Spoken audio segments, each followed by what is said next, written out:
il y a encore un bétami pour fingaki. Est-ce que dans la télévision, moi je ne jurie pas. Dans le marqué vérité. Quand je viens à la télé, l'artiste est le plus titré. C'est Fali. C'est la vérité, non? Et puis, il y a souvent bétanga à Bangane. Quand on écoute, on bétanga raisonné. Comment tu vas on bétanga pas Nina Saïdini. Alors, Bella Fali. Tu les soumes? Les soumes. Tu es choqué? Tu es choqué, fort. Mais tant qu'on travaille bien, tant qu'on a 20 ans, il y a le colo. Et c'est ce que j'ai fait, c'est aussi Fali Poupa. Il travaille dire les aînés, accepter mon moment. Il fallait aussi peut travailler dire, peut faire beaucoup d'exploits que son papa. Mentalité Misunga oyo ya Grace Mandela la pétrolière. Et il y a une idéologie à Sikadok.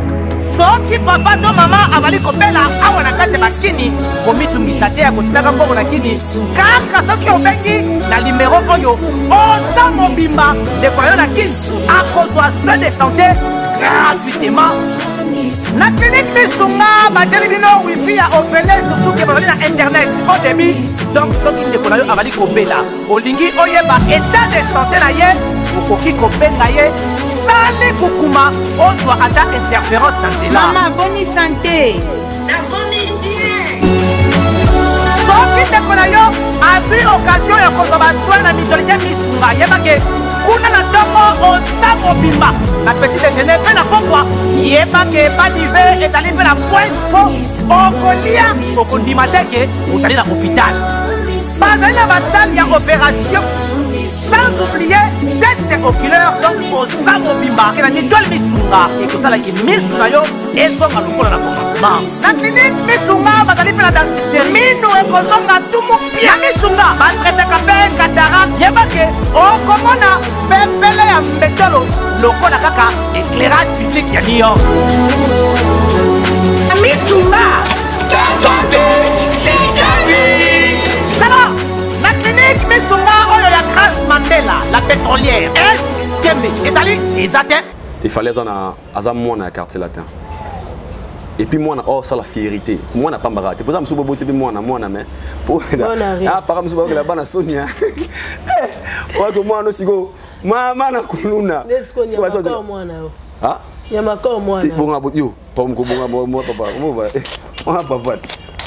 Donc ce peut va tourner blanc. Qu'est-ce que directement na mutu bangi puis oh fallait dans le quartier latin. Pour fallait parler de quartier latin partout il part. Blanc au Québec Côte d'Ivoire Boabi, na mis ça quartier latin. Quartier latin oh là où fallait pour pas jouer. Ah alengio malamoko. Donc blanc va na ombre Fali. Oh mais c'est vrai.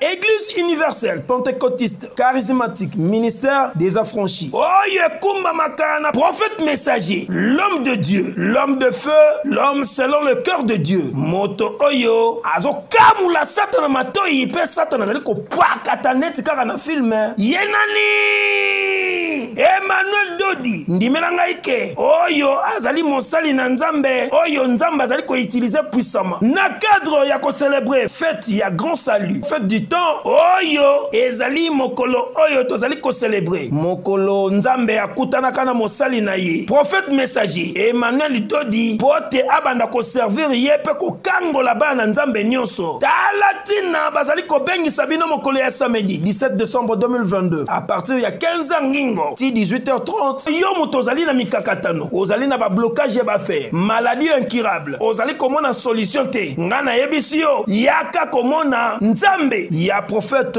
messager Emmanuel Dodi akokangola yo na niveau ya 2 fois te tunangai ekozala esika nini awa na aqua splash oyo ezwami na croisement ya poilu na 14e rue limité industriel awa nzamba komimonisa puissamment na niveau ya 2 fois te dit amen.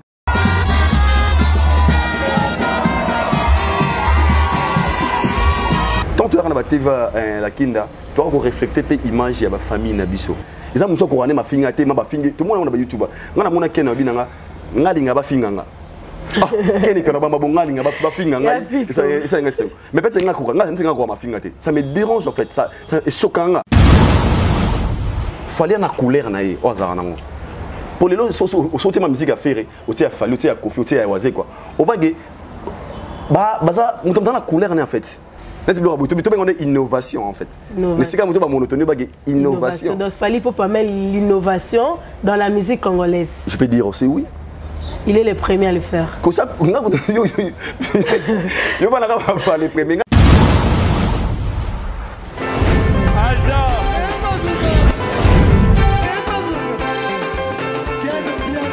Personne m'a conduit, on dit qu'elle vient là. Ailleurs, il y a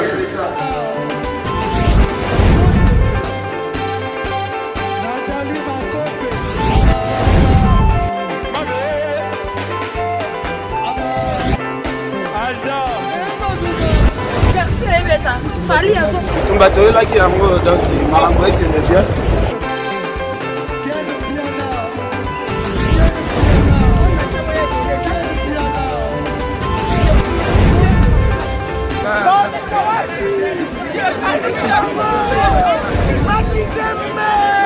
Ah bon? J'ai des lignes mon conduit. Ouais. Ah, ouais. This is London. This is London City.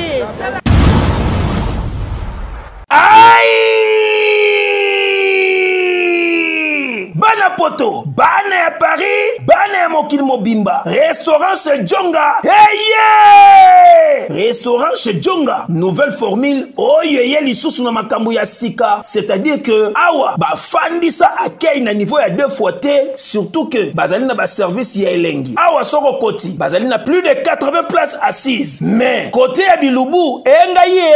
Awa ba vandisa spécialité ya Bilubu nyonso. Eza l'africain, to européen, kasi pona ba congolais fanda na oniepo awa okolia po kokata musapi yo muto ngosa sa fête anniversaire baptême mariage conférence to réunion moko boye yaka awa na restaurant chez Djonga oyo ba fandisa masolo tu joli kitoko na service ya qualité pona Bilubu elamba maka awa yo muto lingosala emporter ndengo sali commande kaka sikoyo balambelio mbalamoko pe oziangoza mobimba restaurant chez Djonga ezofongoma tous les jours du lundi au dimanche 7 jours sur 7 à partir ya 8h ngingo ozamo bimba oyo adresse nango ezwami na 4e rue François Villon 94 230 Cachon pona bato oyo wengbosala commande to réservation okoki kobenga na numéro ya téléphone oyo.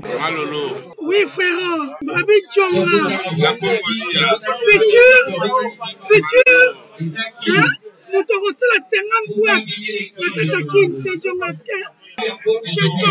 Restaurant chez Djonga yangonde fandisi Bilubutu awa na kati ya Paris pe na mokili mobimba eyokani. Bonjour, bonsoir très chers internautes, ça dépend l'heure à laquelle vous allez tomber sur cette magnifique vidéo qui est présentée par la vôtre. Lisiana Kanguma 3 fois la kinda le fait na kati ya canal na bino préféré Fimbo News et en tout cas vraiment ça la rabiso ya lengi tant tout monde qui interaction renera entre biso na bino na ba suggestion na bino ba vie na bino ba encouragement na bino les ça la rapenza to ça musala ngenge bino bolingelaka toutefois avant de commencer na robanana ko pesa mbote na yemeya mutumu kishi les prophètes messagers les prophètes Emmanuel Dodi et à tous les affranchis de partout. Toujours en akaka na moral na biso oya le 17 décembre bisika pito kozala na aqua splash bisika penza o moto nzambele ki ya Yesu. Le prophète messager koya komila ki sapenza akoya penza ko pesa ba solution na ba problème na biso nyonso. En tout cas na beng sibino bana monde ntse bana partout ya RDC ya Brazzaville ya partout boya penza ko yamba bénédiction munene oyo kokita na mokolo wana. Nazanga morote katina plateau o nazana Aidor Bokwala boyebi déjà journaliste à Pembe certifié. C'est avec lui qu'on va parler sur tout ce qui se passe sur l'actualité, sur le buzz, sur les news. Na epenzane to mega rosola mayenyoso. Na ekbi que cette émission va faire également plaisir au PDG Wilfried Bopil na Katia Londres. Pourquoi pas Papa Linge, le patron de Bessingombe, le papa de Van et de Nevi Wabelo, Anaki Mukoko na Katia Luanda Motema Clara Massamba. Sans oublier mon vieux Babel Matondo, Mama c'est Mama Yas Motema papa Jean Simaes force italiano na yebike ba Rolanda Penza émission on a katia canal la bango préféré Fimbu News. Si Macron Gim derrière la caméra est déjà prêt à fongoelanga plateau na pesa ya pembe mbote. Bonjour Aïdor. Lisana la Kinda. Salut, bonjour à toi. Bonjour et bonjour à l'internaute nyonso. Ba otalabiso na lo barane bandeli. Nzamba sala RRT azala pe sécurité en fait. Et na peste d'abord merci na ba abonné nyonso ya Fimbu News et puis oba s'abonner na chaîne nanga Aïdor Media TV. Merci vraiment na ba remarque na ba soutien na ba appel na bino ça fait plaisir. Et avant na peste na mot Emmanuel Dodi prophète na biso le messager le prophète Emmanuel Dodi et puis na l'exécutif Kevin Bonioli le de la pauvreté Kevin Bonioli vraiment la jeunesse les ana simana on a dit aux associés à la jeunesse congolaise et puis honorable futur honorable de Lukunga Freddy Kongi nous aussi na bato nos la biso et l'homme on a Naza et toutes ces questions et suis prêt à répondre d'ailleurs. Aïdor Bokwala yo zana yo oza congolais bien sûr mais au volua mingi na ba Soudaf et tout. Dis-moi d'abord comment ici la vie à Kin? En fait, d'être très sincère, la vie à Kin c'est pas facile. En Afrique du Sud aussi la vie n'est pas facile. Il faut dire la vérité. Afrique du Sud déjà pototé. Oh bah ça ba privilège à Marambo Belé. Ils ont Afrique. Ils ont pays développés. Ils ont pays en voie de développement. Pour les pays développés. Parce que c'est des pays développés. Ce sont des pays où tout le monde a le droit. La France, même en Europe en fait. Mais en Afrique, il y a des pays en voie de développement. En Afrique, c'est des pays en voie de développement. Marambo Belé, mais ça le rôle au moins, Afrique, mais il y a malheureusement mozara propriété, moi, au sentiment qu'il y a un Congo.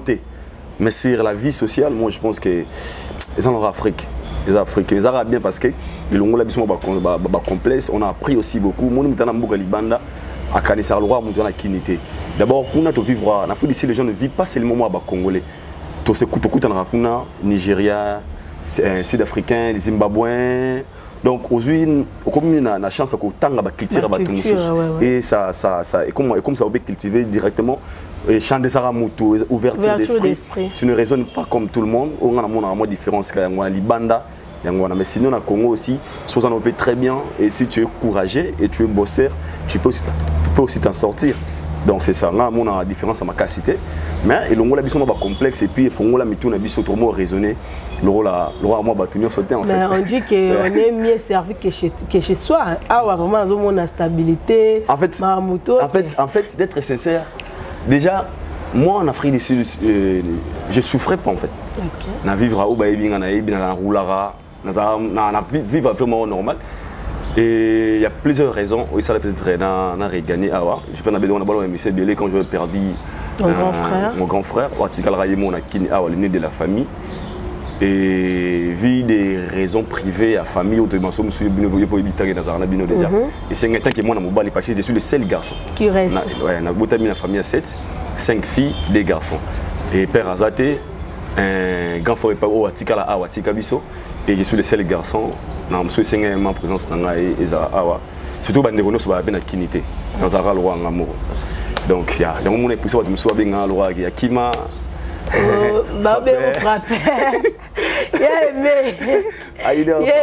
Mais déjà ça me dérange pas pourquoi ceux qui me connaissent au Baïbinga très bien ils ont des débats où on a rose à la tête c'est ça au Baïbinga vraiment Baïbinga rose les canaux na TVT na bana ko se justifier sur yango pour natigala jamais pour preuve quand autour qui Afrique du Sud na mobiki ici et non za la na cette préfet qu'on a fait qu'on a eu mais malheureusement on a comme bonana liboso peut-être na fêter na kin mais ben on fêter na awa en janvier je pense que les 5 nous en Afrique donc là live on entend vraiment normal pour mingi déranger bango ta réputation.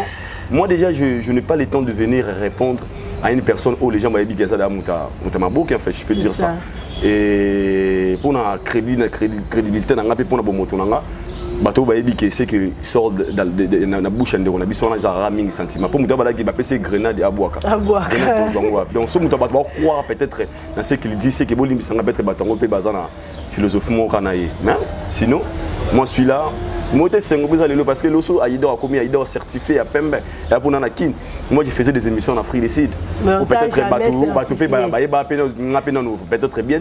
Mais quand il y a Kinshasa, et moi, je dirais vrai.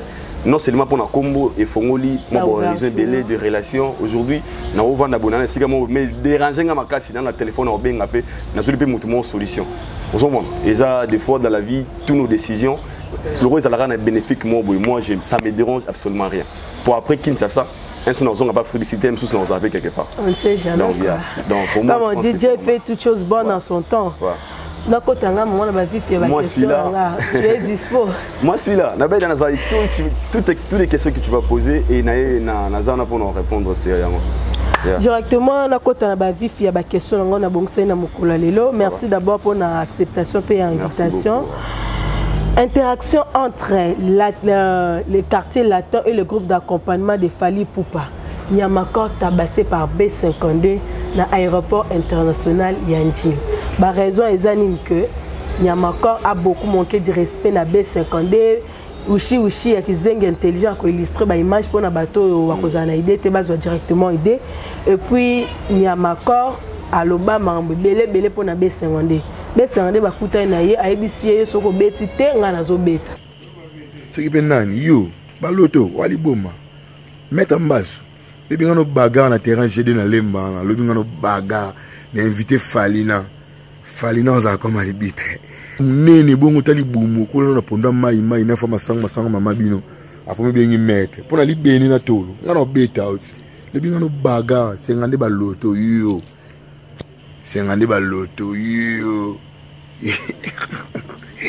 wali boma en mongol sengande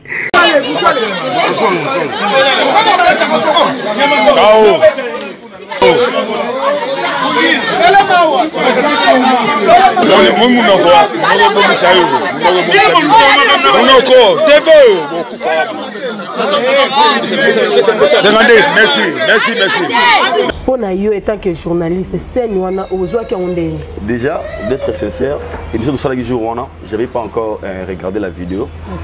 Et après émission, on est dans mon montage, quand on va dans mon vidéo, on est et moi déjà, je me dis, ils ont mon avis, il faut que tu aies un respect.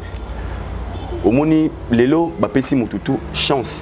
Net internet, tout le monde a comme donneur des leçons, tout le monde a comme prêtre. Parce que Bapessi sur le canal, Lélo, on s'est communiqué, Facebook, TikTok, YouTube. Peut-être à l'époque, ils étaient difficiles pour aller au à la télévision. Et puis, il faut payer l'argent. Mais le comment que YouTube, on a un appareil, on se retrouve via le téléphone, au lobby, n'importe quoi, au lingui pour la vie à moto. Comment peut déranger. Déjà, quand on a une interaction entre quartier latin et F-victime, moi, ça me dérange quand les gens, les gens que quartier latin a le problème de F-victime. Et à ce moment, parce que les F-victime, ils ont la fierté à quartier latin. Parce que le général, il y a F-victime, Azamutu Oyo, partout à Tambola, à Tambosa, comme il y a quartier latin. Parce que le quartier latin est logo écolaire dans l'histoire. Tu comprends? Écolaire dans l'histoire. Fally Ipupa, star mondial, ou à Outa et pas à Kofi Olomide au sein du groupe quartier latin. Donc partout quand on parle de Fally Ipupa, tout le monde a quartier latin. Normalement, F victime dans quartier latin et cause on a problème la logique des choses. Maramone comme Aboani et comme tant où tout est anti-valeur, na misala moro boy, au bas ça peut être kiloté, ba bon ma image, il y a comme peut-être il y a quartier latin. Lelo, tant au binanga Nyamakor. Tant que la vidéo, d'être sincère, il a choqué. Il a choqué pour nous. Facilité à manquement à respect. Et pour la vidéo, après émission, facilité à manquement à respect. Et je me suis dit, tant que tu as la Kinda, tu dois refléter l'image de la famille Nabiso. Parce qu'aujourd'hui, tout ce que moi j'ai fait au nom de la famille, beaucoup là. Bon, traité mal éduqué, alors pour protéger aussi nos familles, nos réputations. Pourquoi tu as comme une facilité à regarder la télévision pour manquer de respect? Quand tu as une réaction na Kenya différent. Pour preuve ma façon de parler, il y a des mots qui sont baraté. On a quelqu'un qui est mort, mais les gens qui sont morts, ils sont morts. Chacun a une façon de réagir ça. Nous sommes réagissant dans silence, nous sommes réagissant dans action, nous sommes dans roloba. Déjà, quand tu as les vidéos, moi je me suis dit, il y a encore na obeta yo yo busoku dani torobunda yo boy. Alors siko photo mituna et là on est poussé à commencer à niveau finga mutu azam musicien parce que la base Besengande n'est pas un artiste musicien. Nathalie émission monté ba MBA, je ne sais pas sur dans les cas. Non, telle une émission qui a Lobapé, je n'ai jamais vu. Ma connaissance. Alors pourquoi au y a la télévision pour manquer de respect? Tant on va réagir bon. Nga si qu'on a qu'un ngoboy. Nga na fond la parenthèse. On a vu nga moboy, ça a piqué pemé na fali pour pas. Soit on déranger dans autant appelé comme on a et tu es dérangé té. Non, je pense pas. Fiston coloqué. Nga na mona fiston coloqué. À télémission master nga moboy journaliste na garder peut-être combo.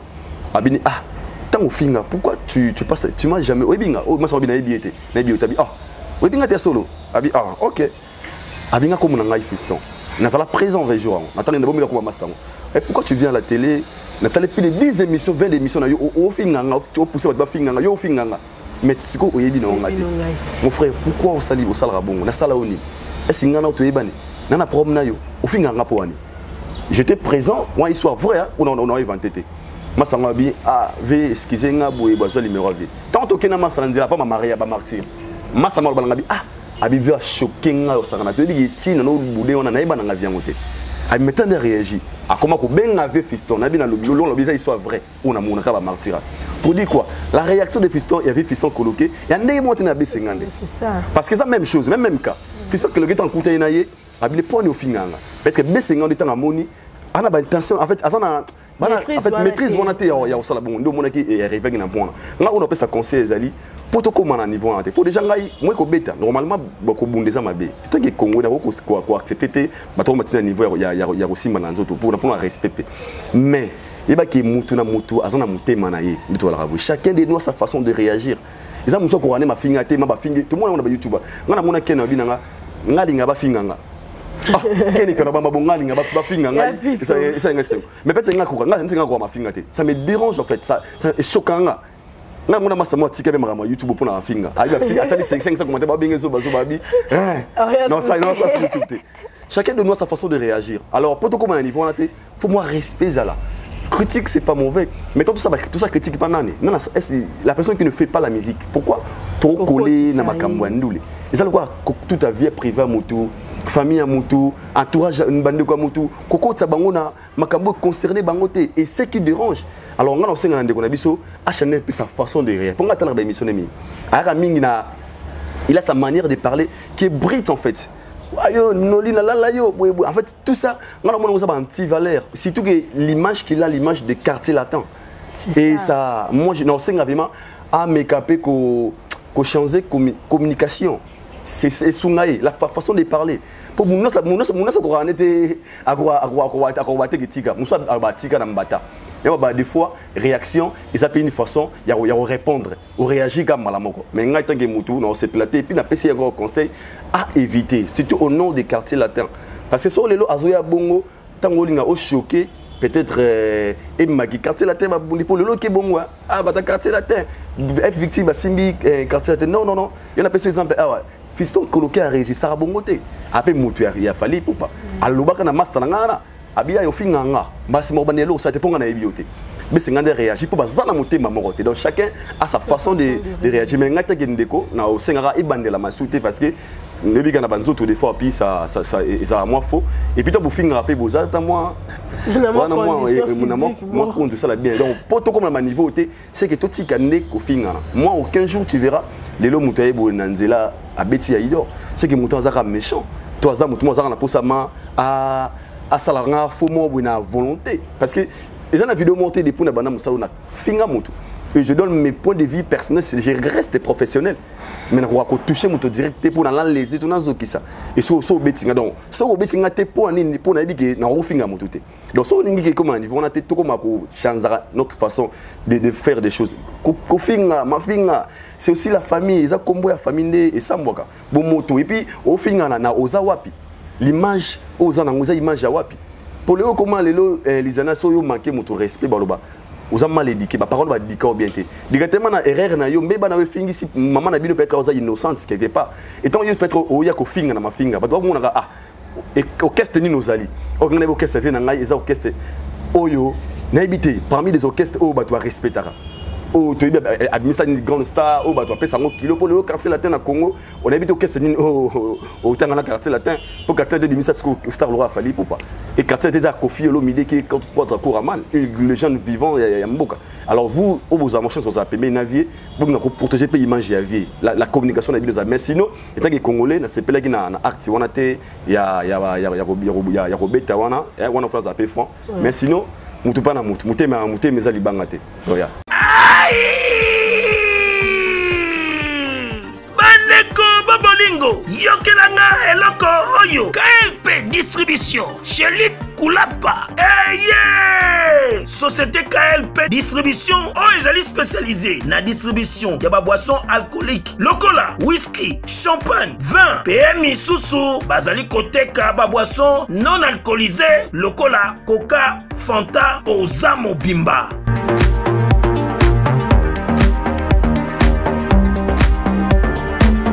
Zomi en l'île de France, oyo bazali kosa la distribution partout. Mingi penza awa na l'île de France, livraison ti bisika nyoso kolinga. O na salle de fête, o na ndaku, o na dépôt, bisika tout okolinga. Ozamo Bimba. Benga bango na numéro oyo 068 54 17 740. Société KLP Distribution. Chez Luc Koulapa. Yangonde Fandisi Masolo, ya spécialité distribution, ya boisson alcoolique et non alcoolisée.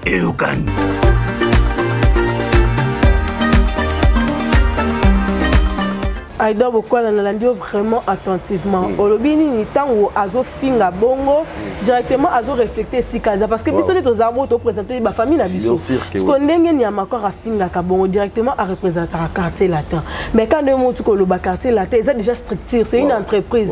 C'est que ça ba règlement d'ordre terme ko za la rawana, et ça ba façon la bango ba tambola quoi. Ba statut na bango eza. Parce qu'on ndenge ka finga mongo ko ni ezanga muto ko ni amakora po papa na biso quoi dans un muto moko intellectuel à légende. Il faut accepter que ça a un mouvement qui est bongo. Ni les autres ont bureau de décision pour une émission mon grand frère a ça la Sankara d'écoute à ma cadre papa la mission j'y viens piano boy. Bah ça est suspension. Parce que comment c'est fait tu vas permettre à Niamakor à ça la marambo bongo. En fait, la musique congolaise et la façon dont elle marche. Je ne peux pas seulement condamner le quartier latin. Et c'est presque dans beaucoup des orchestres. Je vais la télévision. Réfléchissement, l'image, il y a des leaders de l'orchestre. Et ça, le quartier latin, ça se passe presque partout. Les gens vont contrôler la communication. Alors, qui n'est pas du tout bien. Et c'est presque beaucoup des orchestres, c'est ça la marabongo, vous allez à la TV, à manquer peut-être respect, mais moi les leaders, tout chef, il y a bureau, bah incapacité. C'est maintenant on sait, et l'autre on a sait rien qu'à pas ver, pas batunioso, pour ça ver mon côté. Imagine nous à salure quand les gens viennent à la télé pour parler à votre nom et alors bon on bien c'est votre image de la salle. Alors on sait que d'abord c'est tout. Je parle pas de quartier latin déjà. Ba megabo kebisa bato ba yara pour les gens qui le font volontairement, on peut comprendre. Mais les gens qui sont autour de vous directement allez-y comprendre. Les gens qui sont autour de vous. Et ça le roule ngane ya zabongo siko masalanga fingi afingi mwasi nanga. Masalanga za nanga fingi mwasi nanga. Ah. Au moins dès qu'on a réagi c'est que j'ai consenti. Je comprends un peu. Alors on a aussi le leader tout. Il y a Congo, bah yeba bateau bah yaka kulubi la bango et c'est l'air imaginé dans la salle. Pour c'est pas qu'il y a quartier latin, c'est presque dans tous les orchestres il y a Congo. Mamone Salama. Ça existait depuis Tilelo ça existe. Moutouma la TV malo maman n'importe quoi pays. Ah, on va que c'était bon, et qui est bon aussi et comment le rôle la coutume à Congo et qui n'est pas du tout bien. On a l'obligation, on a les droits, on a le devoir de protéger et de valoriser nos artistes. Peu importe si on a un coutume mobile. On peut éviter mutuna okumisa yo adorer sans pour autant leser les autres. Okumisa mutuna yo ima boy star na ngaza danger avec des prouesses sans pour autant choquer, éliminer ou ko boya exploit ba tumsusu. Ils le photo comme na Congo. Na komisa leader na ngame na lo ba makamuna yi. Na pour ça leser peut-être kunate. Na pour ça na boya peut-être espoir kunate. Et comme haine, comme kindo, comme jalousie. Alors on a aussi un leader rebelle à Congo, bazouama ba mesure, ba o ba ya ko bana na komo na bango parce que ça ils ont bien des images na bango. Aïda Bokwala. Tu ne penses pas que les Alarape ba leader bango mo batin na rabat. Et au bout de la ils a coutume à Congo. Donc tu veux dire, par là, tu veux dire que ceux qui n'y a pas encore à Zolo, bon, c'est qu'ils en appuient à. Non, bien sûr. Mais c'est ça que je dis. Ceux qui n'y pas à l'obara, c'est sans l'aise. Obi, peut-être. Il y a des leaders qui sont les gens qui le font volontairement. Mais à ça permis dans l'orchestre, il y a des leaders. On a signé les gars. Oh yo, et ça la marabongo, baba na opeki sabango. Donc avant les gars, on a pour confirmer que Batina Rania encore. Je peux pas les dire parce que quand on a battu muso va traiter, après tout le monde a fallu, va hériter. Ah, fallait Tina Bana bafinga. Au tema gelo kuta na fali, na kuta fali. Ah, pour finga mutu bepone. Mais à finga na komba fali, na kuta na falite.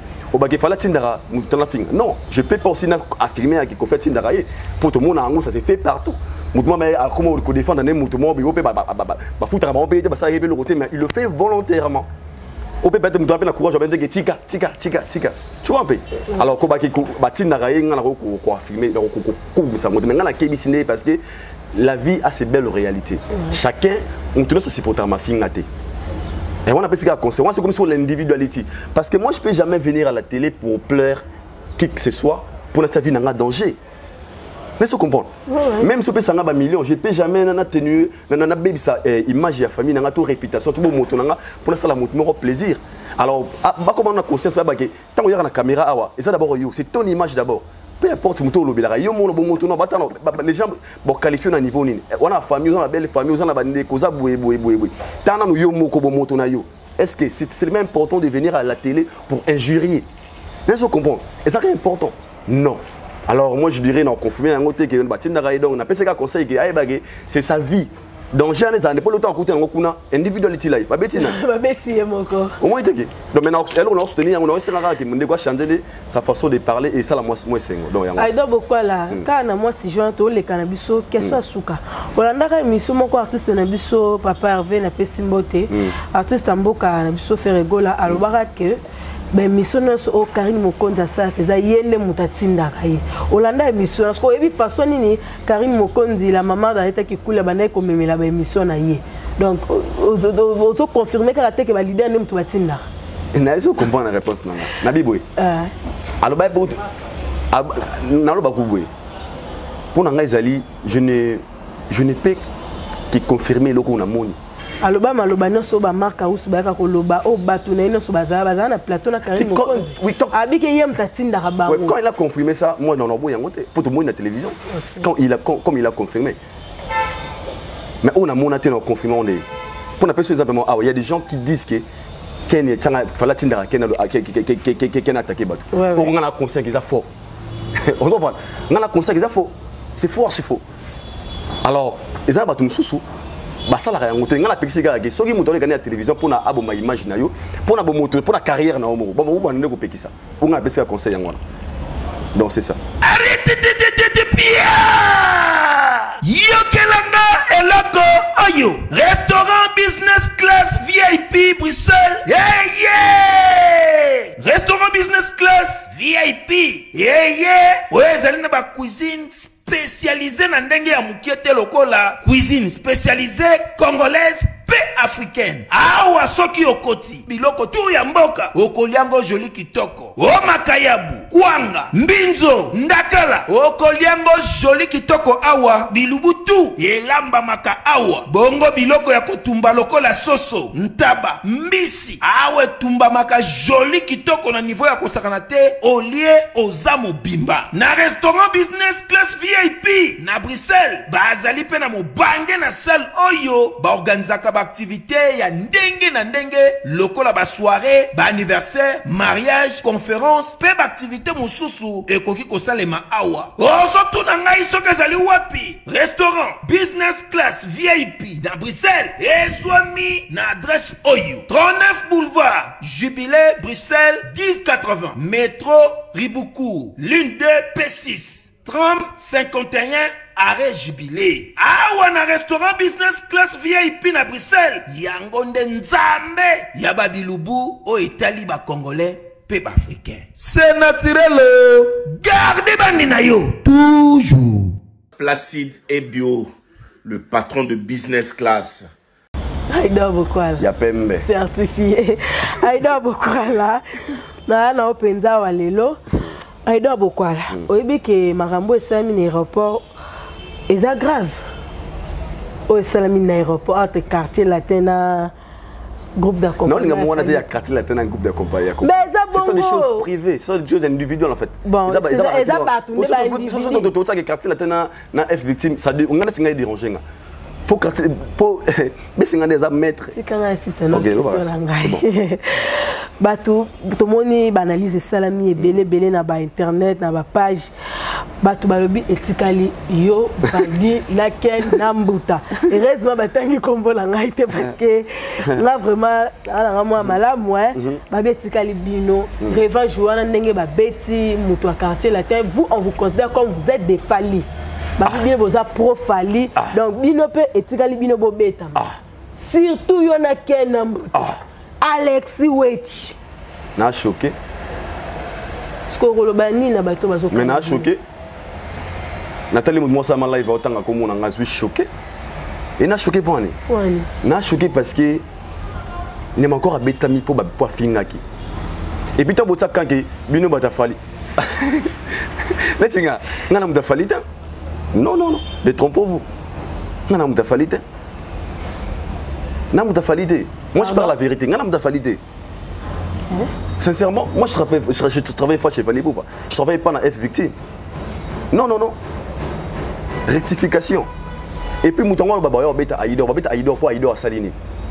Tu es mission les alliés au Aïdor, beaucoup les gars, tu es bon. Est-ce que nous avons courage, on a éducation, on a collé dans le mabou. Tant que nous avons agent, on a bien avié. Venez. Vous savez que moi respect on est ça. Est-ce que dans la télévision, là on a fait un mot. Moi je ne jurie pas. Dans le marqué vérité. Et la vérité au Congo c'est un silt en fait. Vérité au Congo c'est ça qu'on finga. Surtout on doit tsanga na kan il y a fallu c'est que bakosi parce que on a ce qu'on a pile petit à Kofi Olomide. Moi je parle très bien avec Kota Kouraman. Aux amuta fallu na télévision bana olobage. Héritier obéta bien, Kofi obéta bien, Ferroyer va bien, boui. Est-ce que vous avez fallu aux hommes, ça n'a pas fallu s'accrocher sur le bon. Non, ce sont les choses, ce sont des imaginations. C'est qu'on a mis dans la tête des gens. Parce que tout le monde est vérité, parce qu'on fait des analyses, pour le peut-être vérité, ou les espoirs que l'artiste est à Osala, qui ne sait pas qu'il y a un autre, Kofi Olomide, il y a une émission de Kofi Olomide, il y a des images de Kofi, il y a des images de Héritier, il y a des images de Weranson, il y a des images de Jibin Piana, on appelle ça les habitants, on a beaucoup de Jibin Piana.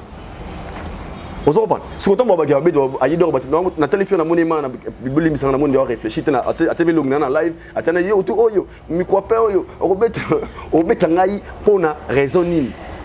Est-ce que je suis déjà passé à la télé pour na finga vidéo ni o les Aïdor a finga ezali comme mauvaise pensée. Les gens ba lingate topé ça et to la sabat o ce qu'il fallait faire na musique à Congo parce que pourquoi tu ignorant si moi je parlais pas de Fali nga autant l'Afrique du Sud na le logo ba l'Afrique du Sud on va Afrique du Sud ba yebi nga autant Afrique du Sud les Sud africains ba robengo you come from Congo from Fali Poupa's country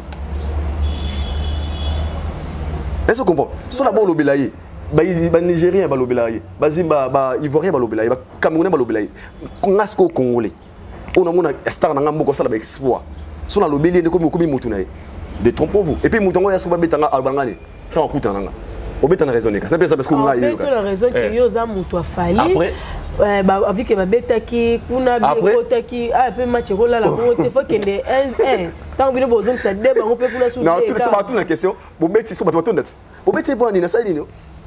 Allo bela afali. Kilisumu. Ndelisumu wana. Na choqué. Et que choqué nga fort. Oh, ce qu'on a les espoirs qu'il fallait faire la musique à Congo et la fierté qui offre ça musique les sous on a choqué sincèrement on a choqué pour le bon donc médecin pour le béga qu'il fallait se dire que certifié pour le lara bon olobi non le laisse bon mais c'est pour dire que certifié pour le béga bon te ko na terrain te na bien bon pour toute la question Aïdor ngamna yambira toute la question c'est bon olela ndeni d'ailleurs parce que là betanga na biolela ndeni et ça la maté pourquoi non et ça la maté et ça la maté pourquoi et ça la maté pourquoi parce que les gens qui nous suivent babazo baté mais bien quand on est dans la télévision chacun de nous a la façon de faire des choses mais bien oyo Comment on terrain, on a terrain, comment on terrain. Tout comment on au niveau, il y a ça la bon point. Moi, ce qui me dérange, les lois ali, batwa boss on a qui ngala vana na télévision, ngala ba loro mille fois. La kinda, ngala zwa la rawenge. 500. Na zwa la 500. Na ba monta. Na ayido beaucoup na muta liboso na sala émission na Tuli Royal. L'aéroport. Na aéroport. Na c'est pas bon ba biso ba panal. Et puis série wana. Et ba tolo banane. Yo maïdo boye. Même les warriors et les commentaires. Bano déranger bango te. Parce que musala na nga yangwana. Lelo concert a fali projet fali. Ba sosenga. Ne ba futa nga pe ko na supiko ah magitu awa yebiga. Moi c'est quand même fallait. Vous comprenez? Ni kana zuga na ko là et comme ko déranger batu pour na sali comme ça sali na kila TikTok na ba ngo finga okobo yo be soni je laisse où la photo où la vidéo. Oh.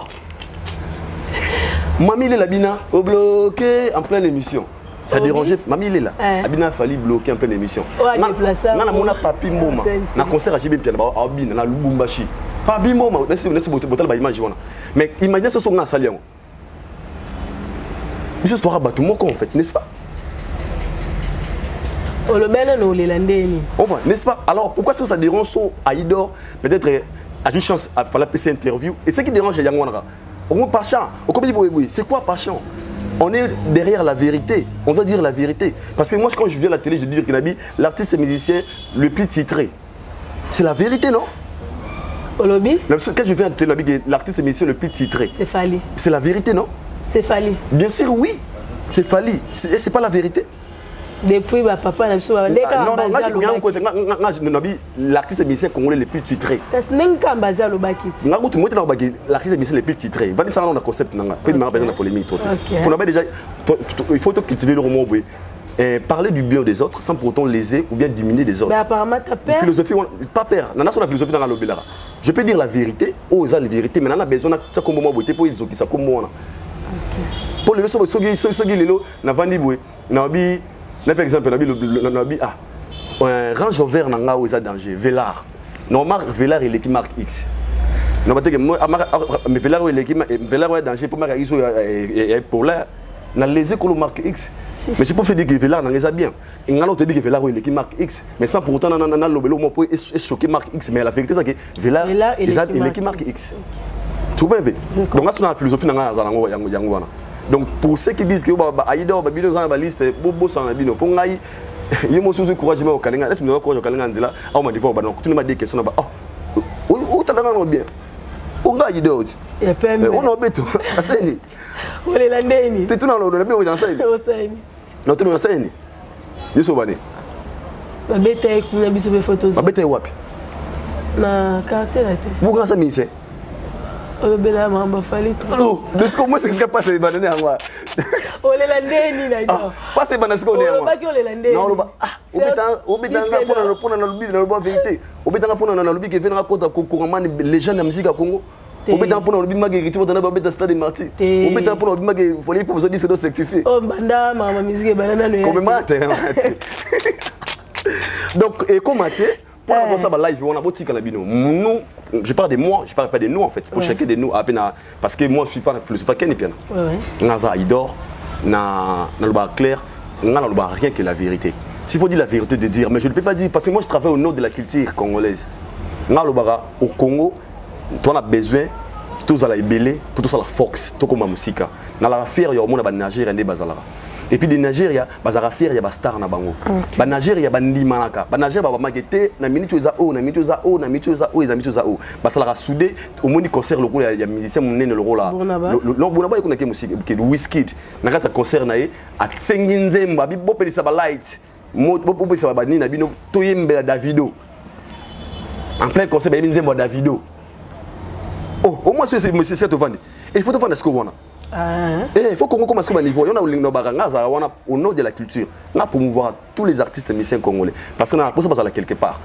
Pour ça, on a vraiment passionné de ce que les gens pensent. Mais je dis la vérité. Et ça ne me dérange pas de dire aujourd'hui que Namito il porte Ramon en terrain. Il porte Ramon en terrain. Je sais pas, c'est la vérité. Il y a au Canada. Ami album, il est pas actif. C'est la vérité, non? C'est la vérité, non? Celui qui est ici, Salimabé. C'est ma vérité.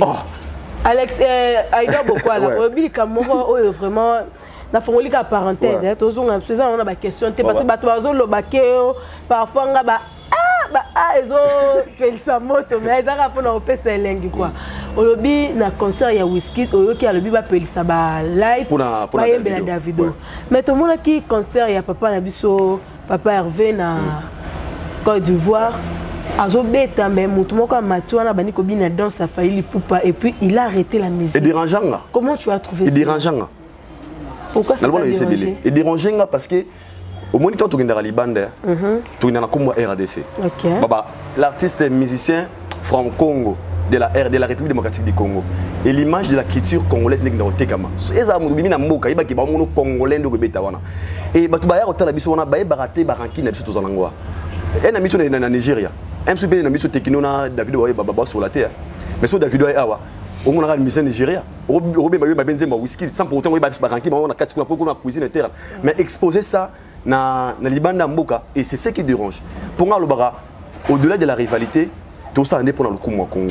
Et dérangeant pourquoi na monaka mutu moko aye ko valoriser dans oya biso ba congolais to arrêter yango to boy koteka biso pour peut-être ba rankini moko o na mona ngo o ezana tina te pour bo teka biso pourtant abini wana les Ivoiriens ont filmé ah danse ba congolais ana matana pour de danse ba congolais mettons bo pekisi yango to bo koteka biso quelque part et qui n'est pas du tout bien yonga ba ke ba rankini on souhaite les arana na ndoulé ils en ont bénéfice, ils en ont bien.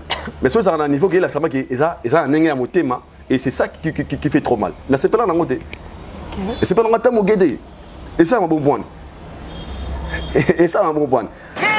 Paris, na kogende Bruxelles, na mona bango to solo la solo. Na koma na bundese, balobi kende na tamtame. Na tame yoko banana yekese aneo neo tamtame aneo bidi yesra yo na nanye yo le tamtam yo na nanye. Nous c'est la compétence et chez nous du luxe et de la présence. Wifi au bord, c'est la classe. Ton coin d'Avutuka, tu es à l'aise, pépère.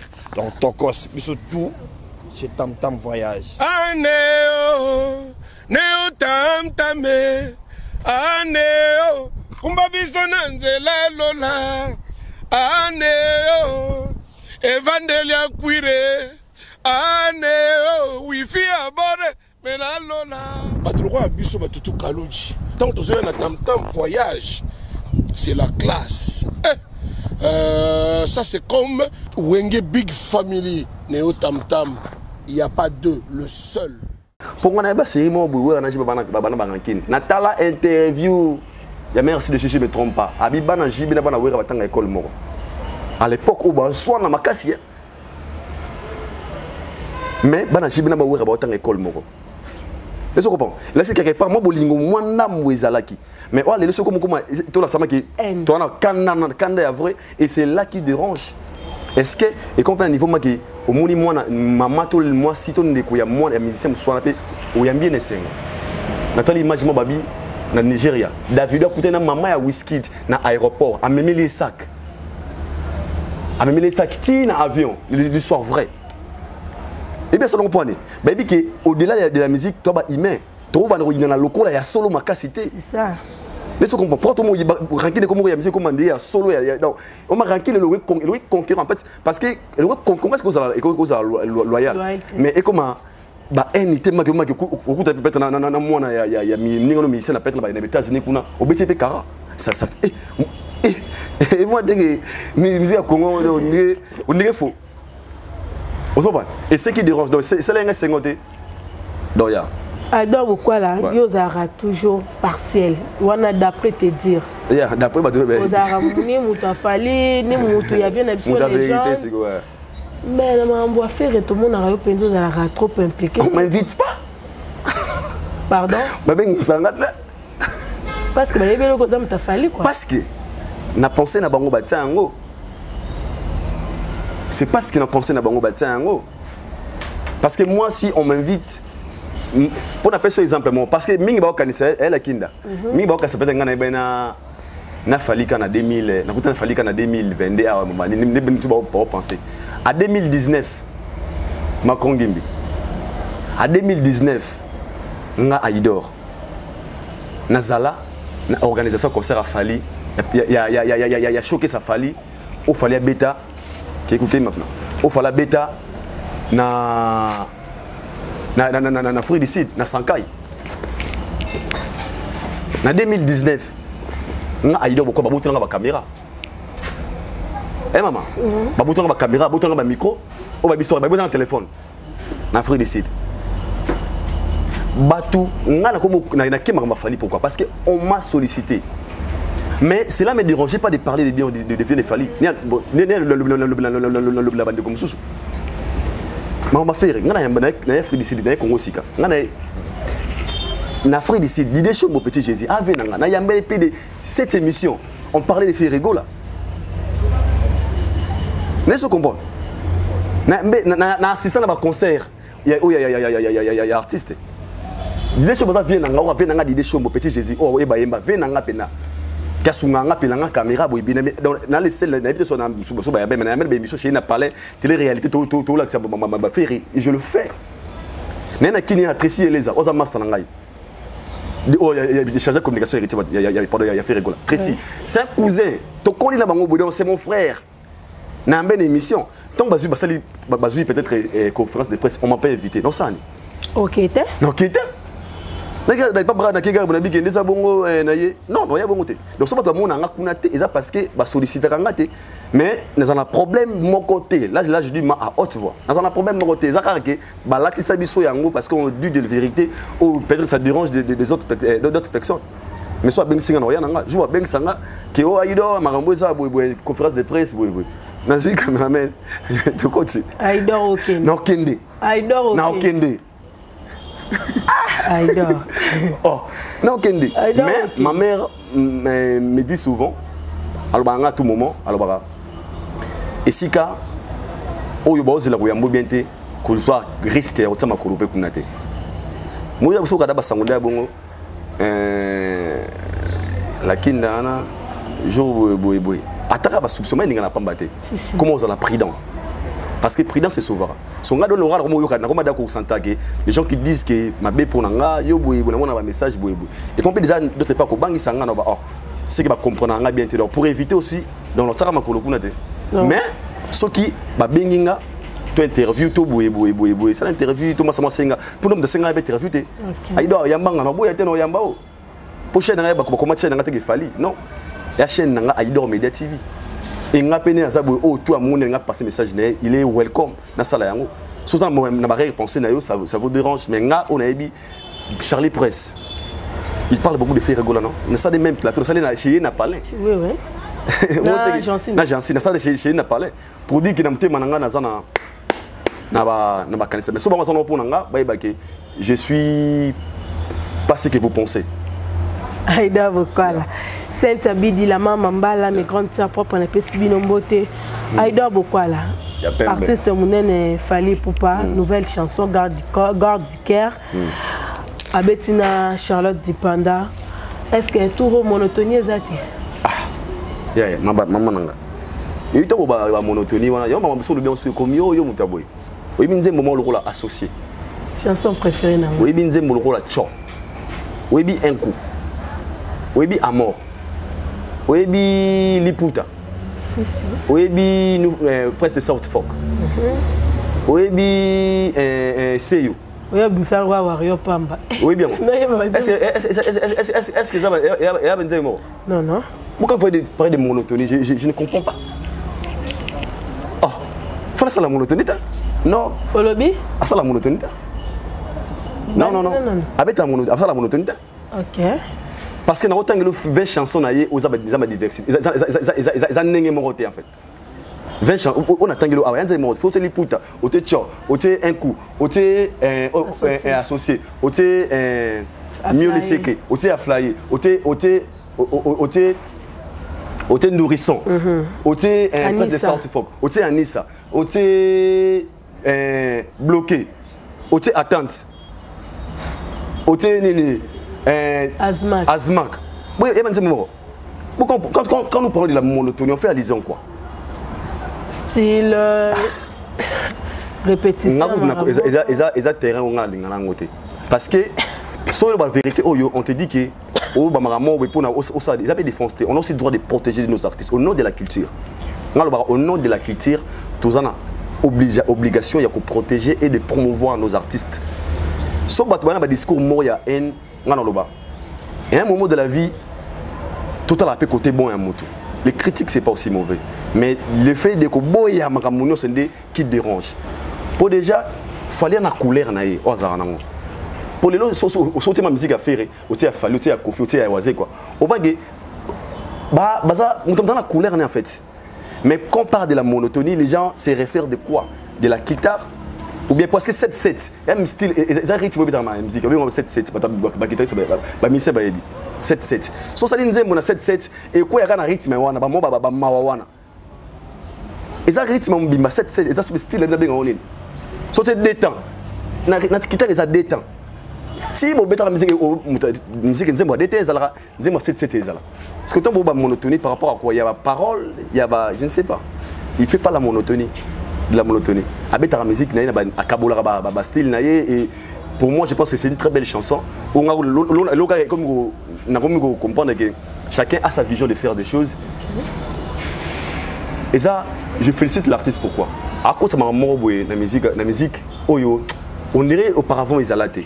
Au lobby? À cause de la musique, on dirait auparavant ils allaient. Donc, c'est les premiers qu'on a acté. Je dis à cause de la musique, on dirait qu'ils allaient. J'ai parlé d'abord on a clip. Avant c'est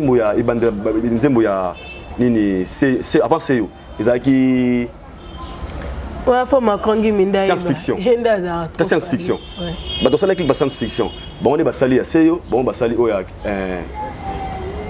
basali on est à Caire, qu'on est garde de cœur. Et ce mon nzembo mo ya mais c'est même personnage qui est le histoire. Suite mo roboye.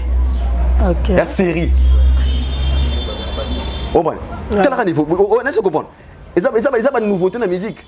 Et ce sont des choses où il y a une innovation. Moi je pense que ce sont des choses où le lobby, il a fait quelque chose. Il a apporté quelque chose. Oh le bébé, ah non. Même personnage. Donc ils ont tout la film. Continuité quoi. Jo azangi bato na clip to nini. Abina yesu mune mutu abina na be kututi. Abina ngate. Abi on ngaka monga yo jo azangi ba figurant to nini. Abina ngate ya zonga na bandi atana ba titre science fiction. CEO garde de cœur. Oh, nabi la vision. On fait la musique, il faut aussi avoir une bonne vision. Perfectionner ce que vous faites. C'est très important. Ce sont des innovations. Donc on a monotonie par rapport à quoi? On a innovation en fait. Mais c'est quand même monotonie, innovation. Donc il fallait pas mettre l'innovation dans la musique congolaise. Je peux dire aussi oui. Il est le premier à le faire. Comme ça, il est le premier. Non, très bien. Pour les premiers, les premiers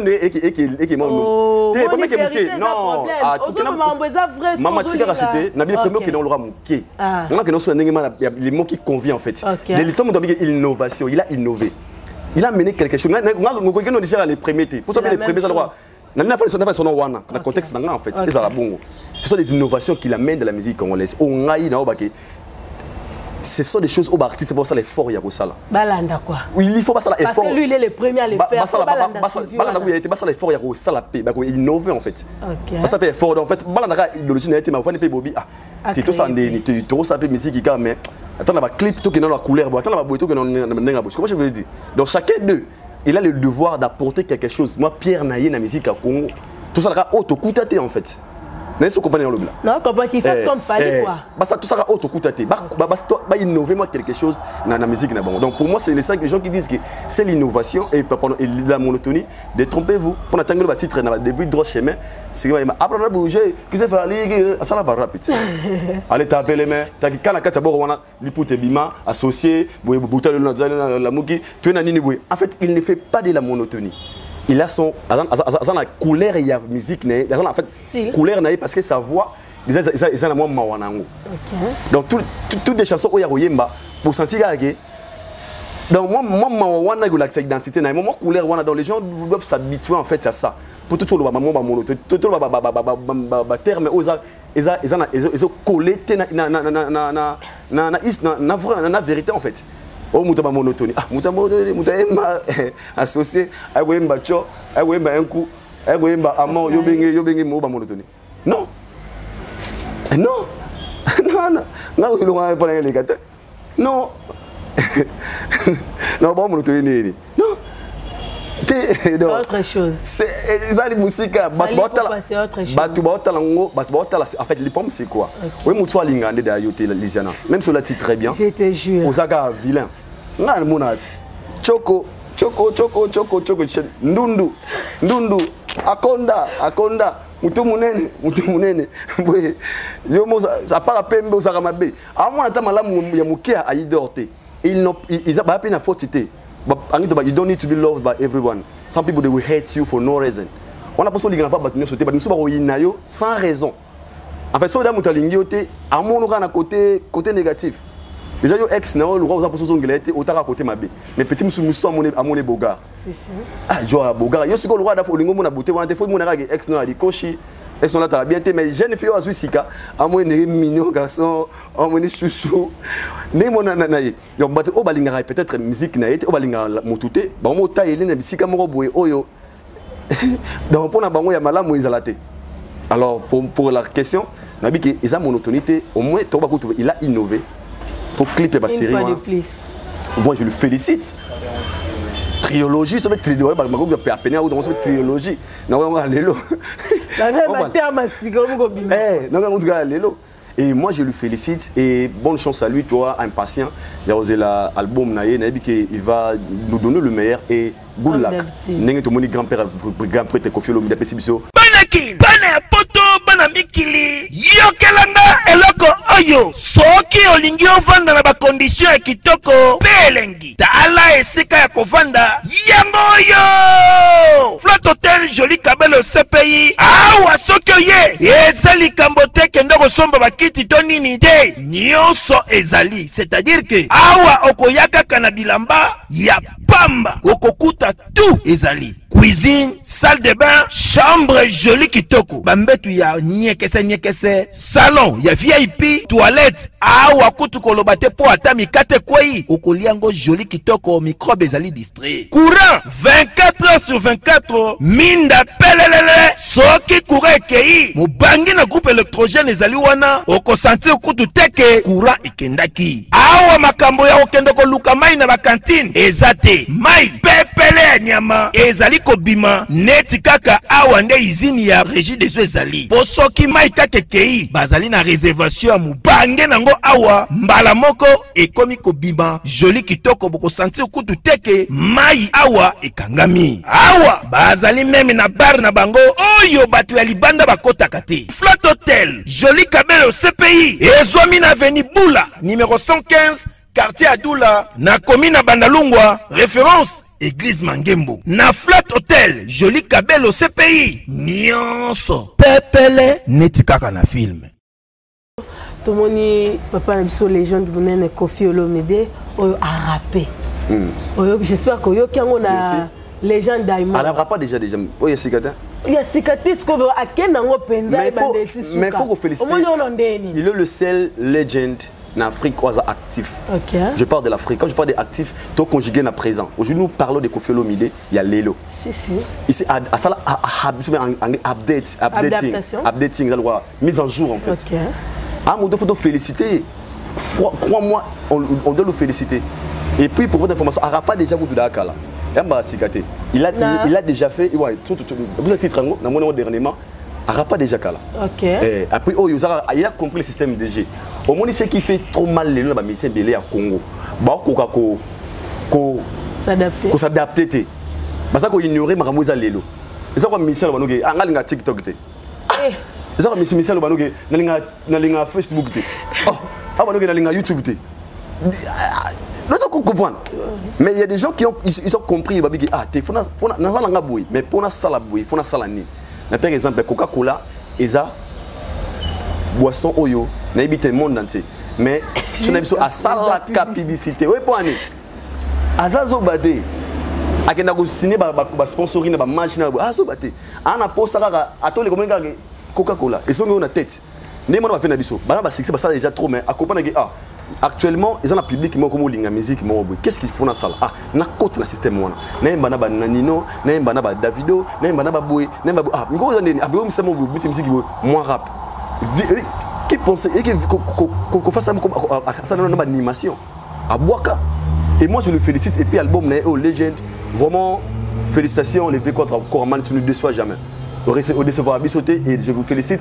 Et pour Nangaï, pour ces dons-là, au besoin de mon Kerry, il a compris les systèmes de jeu. Un jour dans son émission, à l'Obabi, il fallait la glisser sur Instagram. Nous comprenons Instagram, il fallait où ça en est. Et pour Alingaga Ayeba. Et aujourd'hui, dans le Congo, il est parmi les acteurs musiciens au bazar actifs et puis dans les réseaux sociaux Azali. Instagram, YouTube, des millions d'abonnés, dans Facebook, et c'est une personne vraiment à féliciter. Et comment on a rap pour toujours jeune. Toujours jeune. Lutte contre la vieillesse. Et moi je suis fier de lui. Et là où il est, Mbappé qui n'a parce qu'il a compris le système de jeu. Et il est très actif et moi je le félicite. Et d'abord il va faire révéler. 36 ans dans le groupe Quartier Latin. Vraiment. Quartier Latin, orchestre Oyo. Et ça là, une grande star. Il a une grande star et c'est déjà pas un orchestre Oyo qui fait ça au Congo. Parce que le leader na bango, Aza très actif, c'est mon vieux que je salue là où il est. Les Kota Koraman Kofi Olomide. Donc il y a si Kayate pour vieux. Ah, mais t'as déjà. Il y a pourtant un petit. À États-Unis, à ça là plein. Ba tourner ma États-Unis ba tourner na ba âge na wana. Faut ndimaye o ba jeune belé ba jeune be nanger belé mais ba ko sala ngote. Ba jeune. Et belé ba ko sala ngote. Ba yo sala yango faut le féliciter en fait. Parce que tant ba jeune wana zo bela ba Fabregas ba Vibrator. Na ba jeune belé ba ko sala ngote. Artiste Mboka. Na ba jeune belé ba ko sala ngote. Je ne vais pas citer le nom de quelqu'un. Parce que zo tangelo yo appuyer. Tenga on a ba jeune belé ba ko sala ngote. Pourquoi? Cela veut dire que le fruit il y a travail paye. Okay. Il a beaucoup travaillé, il ne cesse jamais de travailler. On sait qu'il beaucoup de bundelaï. On a besoin de conseils. Tant que la musique, ça la œuvre est bien. Parce qu'un jour, tant que la poste succès, tant que la énergie et pour ça, et l'on a mouké. Succès à l'élo, il y a après 15 ans, après 20 ans. Mais tant qu'on travaille bien, tant qu'on a 20 ans, il y a le colo. Œuvre na yo, bandiko bundelaï. Et nos artistes doivent travailler au lieu de beaucoup parler à la télé, des missions, parce qu'il y a des missions, des missions. Mais c'est bien, aussi la succès pour des émissions, aussi la buzz émission, mais tu vas y aller au plateau. Tu vas pas ça CV na yo. Pour la France 24 ans, un artiste musicien congolais, Bercy, Zénith, Olympia, il a pris tout, il avait le disque. So il y a eu batanga basuka na wapi. Batanga avec disque d'or. Il faut travailler, il faut travailler, les artistes travailler dire pour avoir des mérites, pour toi sur la yo na ba œuvre. Bah mais c'est la télévision, il y a une émission T. Tu viens dans une émission, au sali buzz une émission, au sali succès. Buzz émission ça la gars une semaine. Il les cas. Mais en Zembo il y a œuvre tika la gars. Alors les Kofi ont beaucoup travaillé, ils ont travaillé na bango comme mais bango c'est que bazali lo. Et c'est ce que j'ai fait c'est aussi fallait pourquoi. Ils travaillent dire azak on a bien Kofi en miniature. Ah, il dort. Ouais. Le bien il a fallu pour bazali. Na bien un Kofi en miniature. On bien un Kofi en miniature. Moko. Na blur mususu il a copié. Il travaille dire. Waneza kokitisa falite. Oh, maman le banga. Parce que le bio mon a fallu za Kofi en lui-même il dit qu'il travaille dit comme Kofi Olomide. Ah lui-même il se réfère à Kofi. Bon on a autre ebi non. Côté parce que dans son père, il a appris beaucoup à ça. Dans on a wrong way. Donc on a good way. OK. Je parle sur les plans de travail, il ne cesse jamais de travailler. Donc il donne beaucoup plus son temps à travailler que à Rolobaloba. Non, par rapport à bon en fait. Donc il a copié beaucoup, il a mis la guitare, a composé ça. Donc à ça, il y a l'idéologie en fait. Non, par rapport à ça. Donc les gars, moi, on se réfère à par rapport à ça en fait. Il travaille, il n'est pas trop distrait, à bosser, il va tourner sur la bouée. Donc par rapport à ça en fait, parce que on a un rang way. On a rang way, mais façon il y a ba mérite, il y a fallu na minute oh fallu dire déjà l'école. Au moins tu as une comparaison, parce que c'est aussi pas mauvais papa a travaillé père et toi le barati. Mon enfant papa me soit tanga a souka na 6e ça que moi na comme à l'université. Na père na souka na 6e, il m'a na souka c'est ba tanga na ba petit séminaire. Abia Ido, tu dois étudier parce que na souka na 6e. Parents non soit moi on est ça la c'est le devoir d'un parent. alinga te biso to yo lo biso to bangoti ah esika nga na suki bana nga basuka bongote ça c'est sûr o nga na raté bana nga fu bazwango parents biki no sambila nzambe bana nga bakundanga alors sambela kufa liboso na yo donc parents lu abonner à moi et ça ne dérange aussi pas que moi na travailler se dire azwape et belé koleka papa parce que ça la fierté à parents donc quand on tu vois to zwango na temps normal parce que les parents ba travailler ba sala ki biso à part ba kuta déjà même quand moi na millionnaire père monsieur ma millionnaire m'a que moi na ngai il faut toi tu seras plus riche que moi tu seras plus grand tu vas travailler tu seras plus grand tu dois acheter des maisons plus que moi papa le bon moi na poni on a besoin moi na zala asuke sika asuki en fait et ça m'a bête sur moi na sali koleka papa parce que ça honneur il y a parents d'une manière du côté positif en fait mais qui n'ont bon ça peut m'a bête s'il travaille dire parce que c'est son papa né à zo salagé moi alingi moi na zala bien papa so zana le kunya moi na c'est qui m'a bête parce que le parent faut en sûr que moi na za né za quelque part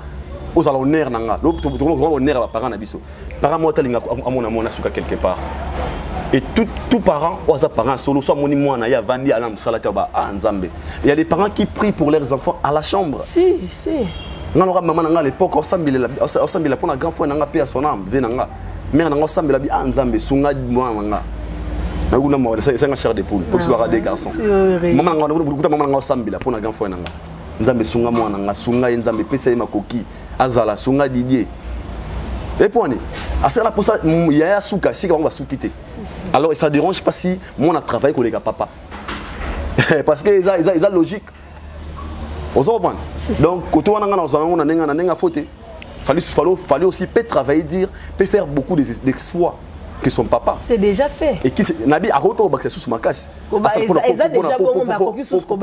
honneur à papa parce que là c'est les plans normal parce que les lots ba chance oye lelo na modernisation oye lelo o ba fait ba kutara yango te la jeunesse to kuti yango et to profiter yango et puis si biso ba avantage et même biso quelque part pour les peut-être ba o bazalaka pour appeler cet exemple à l'époque autant voter que ba CD sauf moi ba YouTube zara depuis kala ba wera bana ba 25 ba 100 millions d'abonnés ba kofu ba jide ba milliards ba millions d'abonnés dans Instagram, dans Facebook parce que à l'époque et ça l'a gâté et il y a un retard et les gens qui ont bénéficié à ça ce sont des gens qui ont oh bah j'ai chance pour profiter dans les TikTok oh bah quand TikTok avant bah bon lui non bah l'art les lots oh bah Timon en retard comme oui dans TikTok il m'a dit petit moi avant d'avoir kuna mais on a 6 millions d'abonnés ou Aider on va la Rome on a 50 mais ça comprend alors par rapport à ça moi je pense que ils en ont fauté d'ailleurs bah on a une polémique pas on a une polémique il y a 100 polémiques en fait j'espère que bato pe bazui occasion ya kolanda yo ba ko mekampe ko comprendre parce que le Congo ko teki moi boulou et ki makasi bato ba boulou et que eza bato eza si la manière de parler des choses au monde rose la makamwa bien roloba mais la communication est bomio elle a kinda au monde sona moni ne na za boсно va inobo permet ngana sona moni peut-être salité moto awa tout le monde awa oui pour na les oté na ba manière roloba no longola ça me ah lakini yo moté boro meza bien betene longino et la vérité faut le balanga bon et on réagir et la vérité mais la manière de parler et ces occasions en fait mais ça nous la kinda logo na une face ndirer ça moi genre tu peux enlever ça ok directement je vais voir ah yo pe la kinda donc on peut dire la vérité mais la façon de parler la manière n'est pas lésée en fait je peux dire la vérité mais la façon de parler manière la vérité ngo ezoki sa moninga te ah idor yo pe kamamiga na yo bo kamamiga na polo to kamamiga na chemise to yo bo kamamiga na lora litoyo et ça vérité peut-être et ça il faut mais nengo lobeli ngo ezoki c'est peut-être nga non va etali yo vérité na yo ya bien mais et pesinga posana ya mbango bien te et les gens qui communiquent peut-être ba ko lo bango les bien te so ba le dans sens ça bien et tu comprends tout tu vas raison moi tenir le bien on a le bien propre et puis le bien vrai et puis ça vrai le bien d'une manière la personne en basé chacun de nous a sa façon de parler chacun de nous a sa façon de réagir chacun de nous a sa façon de réfléchir donc et la liberté d'expression la liberté d'opinion et chacun est libre de dire ce qu'il veut comme il veut quand il veut mais avant de faire toutes choses n'avant nabi au nom de la culture. Pourquoi au nom de la culture? Au nom de la culture. Pour nous appeler ça ce sika. Pour ça fierté. Nous montrons à qui côté ta studio. Na 4 studio à Okabanze moné toko fort. Nous tournons à Maslambo, nous avons la meilleure chanson au monde. Et puis, la conviction à succès. Mettons, tu sur le terrain, c'est la réalité, mon sous. Mais tant que tu as l'énergie, tu as quand même, tant que tu as le terrain. Mais si tu as encouragé, peut-être très. Mais si tu as directement, on peut carrière à musique. Mais tant qu'on peut espoir de le faire encore mieux, il va apprécier et puis il remarque qu'on a travaillé sur rien. Parce qu'au nom de la culture, il faut que nous mission tout bazala. Pour que nous lobby il fallait au lemba. Lobby fallait au lemba. Donc j'allais dire qu'un jour, l'énergie fallait ça même énergie. Là tu as rectifié. C'est bon, bon on a bien bon. Énergie fallait ça un jour aux anangoté. Alors ce que tous on a des voir biso ba prendre sango, to bana ko sunga wa mike bazo ya ba garli garveille, ba inosibi, ba gas mawete, ba gas fabulous.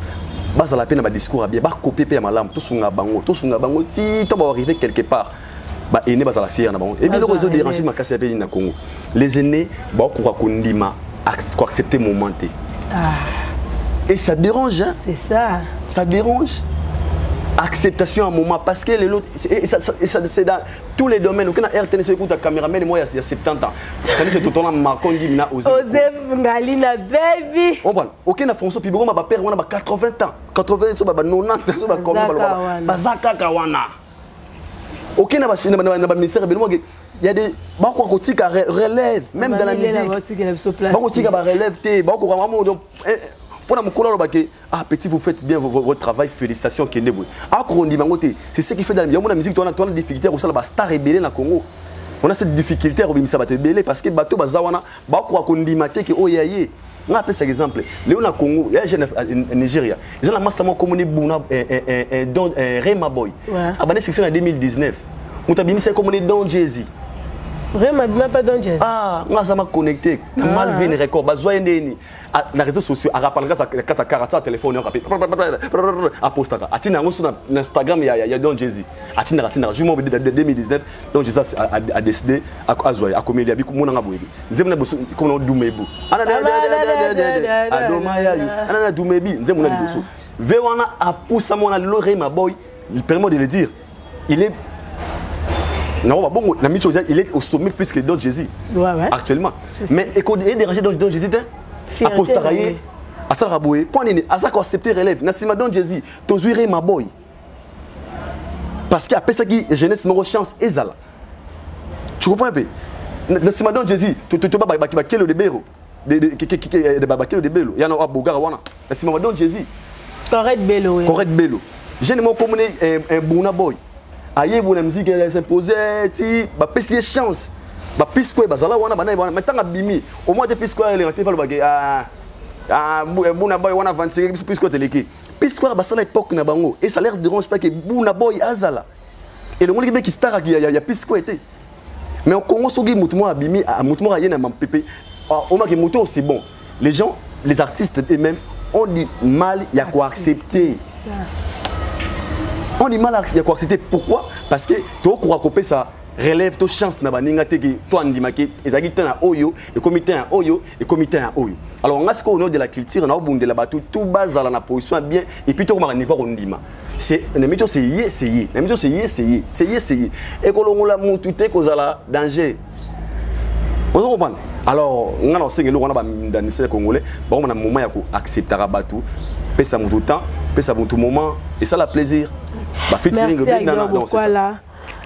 à avant dernière question Nabiso tout le monde live il y a Mathieu Bosch na Nabiso Vienjora en plein live pourquoi pas une question beaucoup plus pourquoi pas un conflit interne Nabiso tout ce qui s'en à l'interne au lieu à quoi afficher on pour les réseaux sociaux et que bateau sur la Nabiso attends na film news awa les arabes congolais les arabes te belé et que beaucoup plus bateau ne ba ko ngaba balingala ba ko landa Nabiso tout le monde qui vient Vienjora zolo banini pourquoi pas fallait son budget privé na ye Oliva ababakeni na Guinée baké avion moko bazape loger place moko soki azalaka na mbongo pourquoi pas aluka isika na ye pourquoi pas ko misani ya Congo la son budget abi fallait pourquoi pas fallait son budget bon misani ya Congo son budget kasabi alobi azalaka na mbongo koleka ba alobi ngo na misoni alobaki on en plein live fallait alobi ngo na misoni fallait tem talobi vient jour anda lobi na bien écoutant biki fallait alobi azalaka fallait alobi ngo na misoni tu vas comprendre l'obia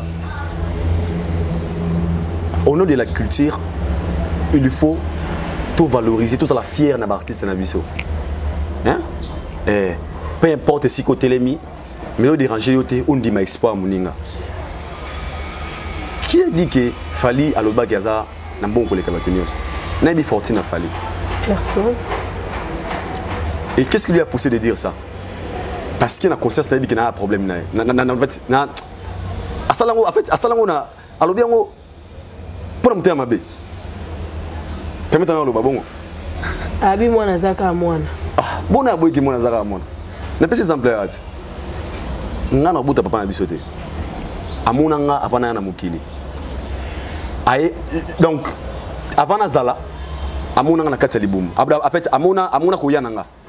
Le fait il m'a vu sortir na mukili. Et c'est le konga la tikolo mona pa na été. A gagné nga déjà pas papa. Maintenant il na kati mukili. Ba histoire on a rosala. Papa na ngai na rosape mingi koleka ye. Parce que si mon enfant doit me dépasser. Si vous voulez déranger, moi, oui, c'est oui, moi, on a comme papa, jamais. Village. On a une année, tu beaucoup fort les rois une année. On a une année, on a 20 ans, il y a 21 ans. Si vous avez des salaires, vous allez changer. À ton collier, à ton cabinet, et ça va bon. Donc, on a des terrains, on a été 20 jours, bazana. Quartier latin, il fallait azam moi na quartier latin. Et puis moi oh ça la fierté. Moi na pas baraté. Pour ça me soubo boté moi na mais pour ah par exemple soubo la bana Sonia. Ouais que moi no sigo mama na kuluna. C'est ça moi na. Ah? Il y a encore moi na. Bon yo, pas me bonga moi papa. On va papa. Dans la vie, aussi position. On a papa. Ah, vous avez moi là. On a papa. Moi, libabé. Donc, babé, tu t'es pas ça mouta moukili. Na woko comment il faut benga libabé. C'est ça. Mais pareil bébé. Mais pareil belé, bah ça fait fier na banana bangote. Un papa. Blanc na musara moi nous. Babu Mikolo. Oza bana ngane. Tout les cassité. Oza bana ngate. Moi déjà mutambo ka na lobi. Te asa mutu. Moi je parle de la fierté en fait. Parce que moi même moi qui zenga moi. Même moi na koka za moi. Moi même moi na baba za moi. Ngana moi na mère mo bota moi na taba do ba batiel siana. Ba do matera ba chaîne wana. Moi ya mo baza ma de makoloté. Même à bon moment ba beta documentaire, abeta histoire ni tonga bota kiti ya comme na ajuana alingai. Parce que au munzamba pesio a pesio za cadeau en fait.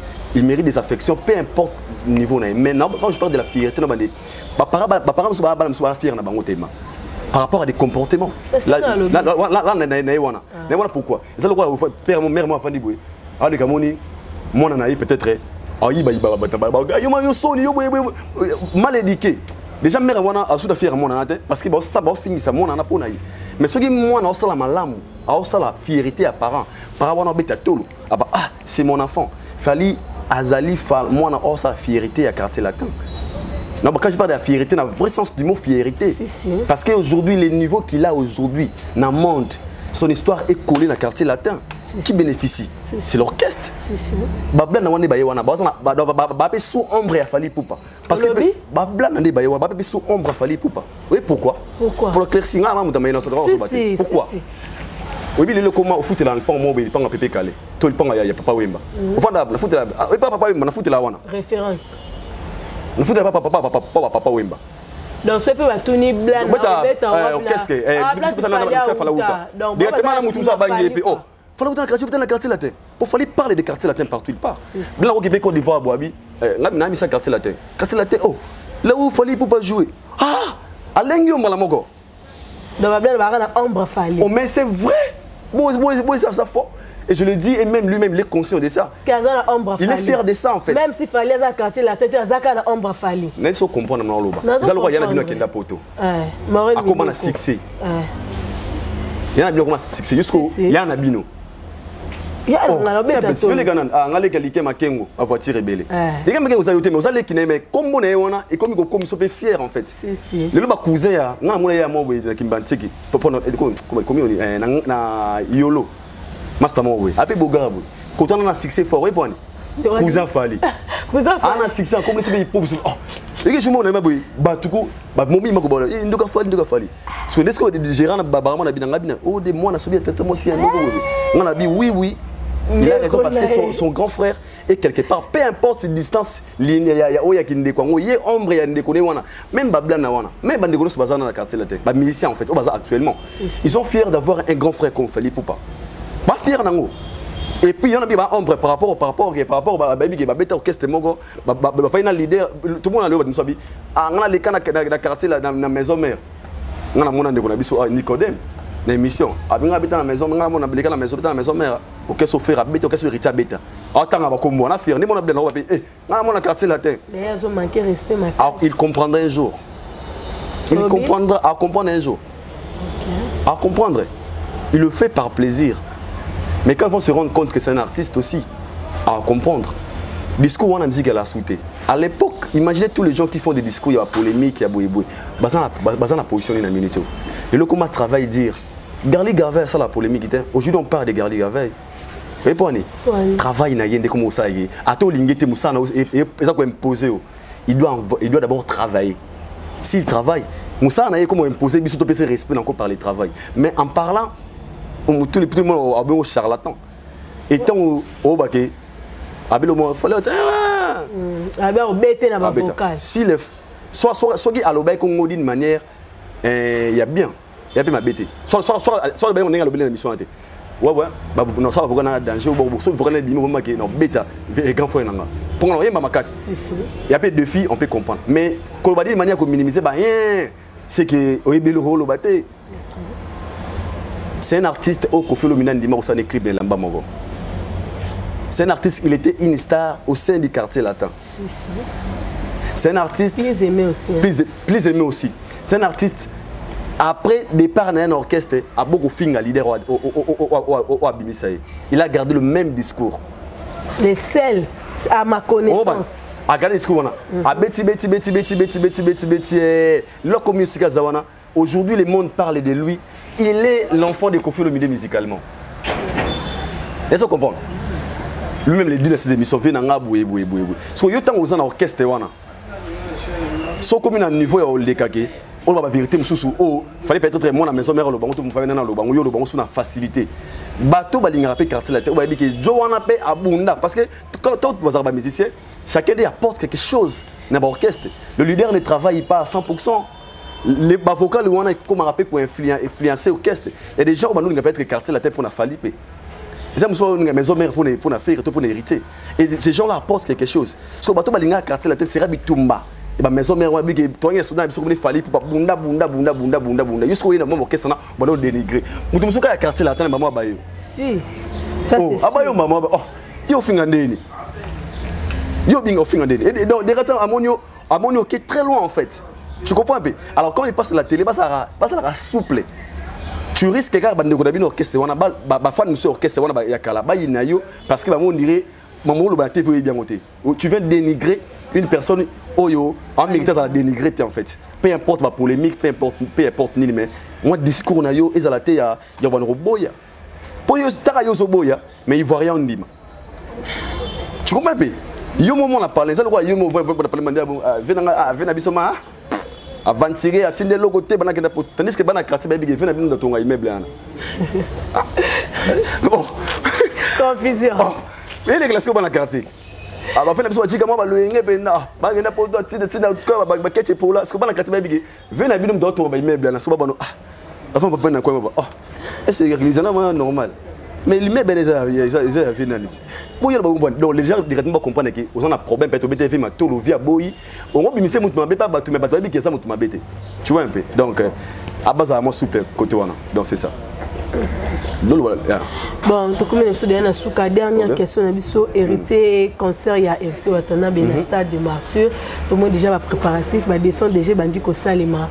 Moi, il loba encore pour un artiste. Il est déjà héritier Watanabe, c'est parmi des bons soldats au nom de la culture. Il y a toujours chaque fois au tout ça fier le héritier Watanabe. Pour les lots, comme il a osé, il a osé la martyr, on a bonne chance. Bonne chance, c'est un nini.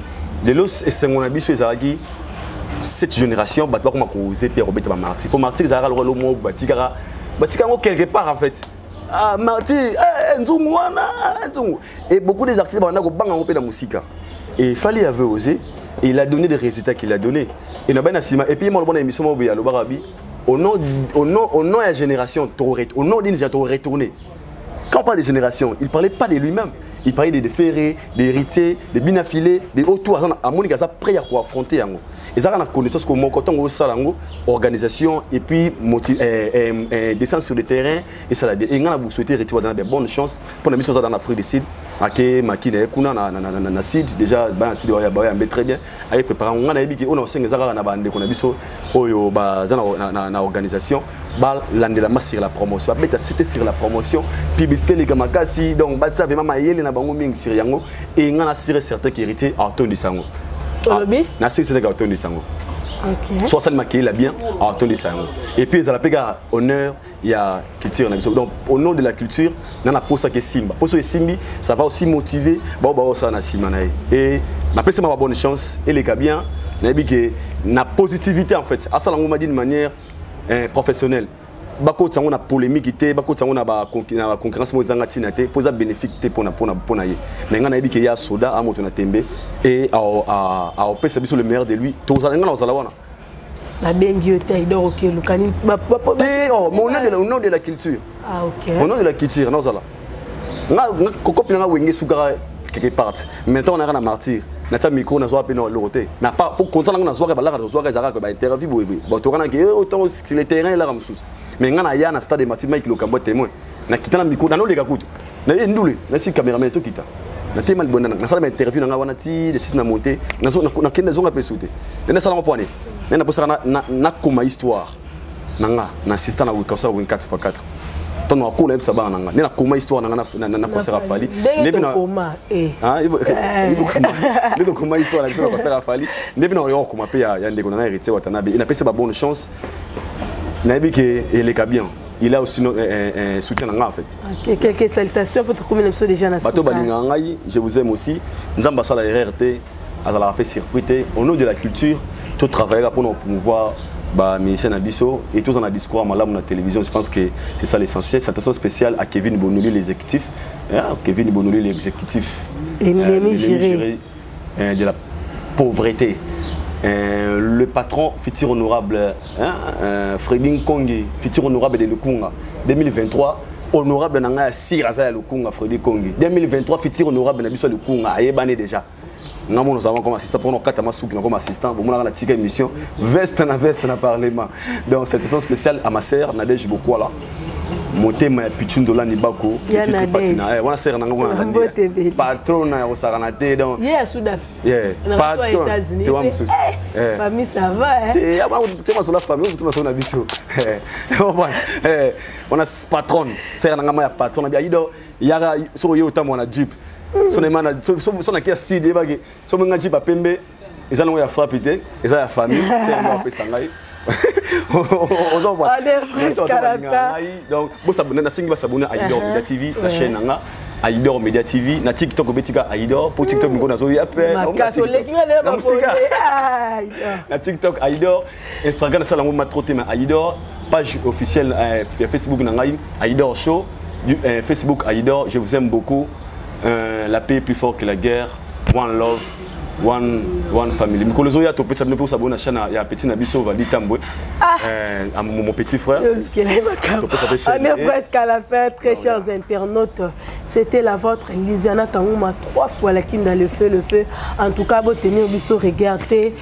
Ba remarque, ba suggestion, ba vie nabino ne rosala penzato ke nango nenge bolingelaka. Sur Facebook, Lisiana Kangouma. Sur Instagram, Lisiana Kangouma. Sur TikTok, Lakinda 47. Abonnez-vous massivement sur votre chaîne Fimbona Fimbo News. Salutations Penza, Eza et Belé, mais on PCT. Big merci à mon vieux Ken Penamakizé, me moté ma maman patience pour la confiance. Na accès à Zopé, pour ma Penza, Salima Nenge Bino Bolingelaka.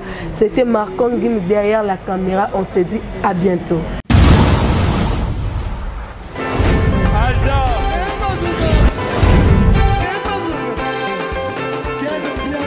Personne m'a conduit, le monde est bien. Ailleurs, il y a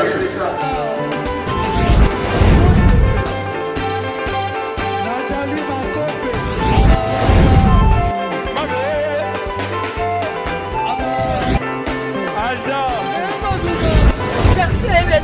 fali azo bato oyelaki yango donc makambo ekende bien.